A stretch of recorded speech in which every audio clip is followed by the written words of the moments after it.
This is a list of all the times over the years that Donald Trump, in a court of law, has been found essentially guilty. I realize these are all civil punishments, so the word guilty is, it's called adjudicated. But essentially found guilty of breaking the law or breaking a contract and being forced to pay. And these are the amounts he was forced to pay. In 1988, he had to pay a $750,000 antitrust lawsuit to Bally. In 1990, he had to pay a $750,000 defamation suit for accurately predicting that the Taj Mahal would fail. In 1991, he had to pay $200,000 for removing black workers from the casino floor. In 1991, he had to pay $30,000 for circumventing state regulations in Nevada. In 1998, he had to pay $1.4 million as a fine for hiring undocumented workers. In 1998, he had to pay $447,000 for money laundering violations. In 2000, he had to pay $250,000 to the New York State Lobbying Commission for violations of those laws. In 2006, he had to pay $100,000 to the city of Palm Beach for violating their flag ordinance repeatedly. In 2015, he had to pay $799,000 for a Trump University student that he defamed. In 2015, he had to pay $10 million for money laundering violations. In 2016, $50,000 for data and credit card breaches. In 2016, $1.9 million for an FEC disclosure error. In 2017, $25 million on the Trump University fraud.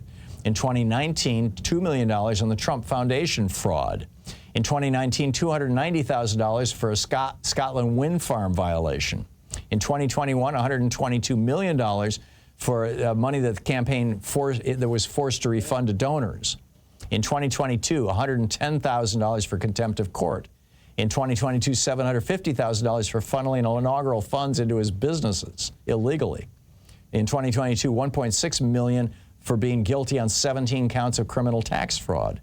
In 2023, his CFO was sentenced to prison. In 2023, he was fined $10,000 for attacking court personnel.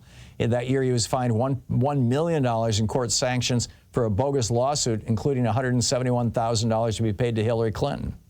In 2023, he was ordered to pay $5 million to E. Jean Carroll for having raped her for sexual assault. In 2024, that was raised to $83.3 million. In 2024, $329,000 court sanctions for a bogus lawsuit against the New York Times, and a $453 million penalty for business fraud in 2024. This guy is a career criminal. He has been criming his entire life. And the way he gets away with it is he's got so much money that instead of going to jail, he simply pays fines. I have a feeling that's going to come to an end after Kamala Harris and Tim Walz are in the White House, and the Justice Department, hopefully under a little more aggressive Attorney General, is starting to seriously look at the crimes this man has committed throughout his career. I mean, that list I just read to you started in 1988. I'll be back with your calls right after this.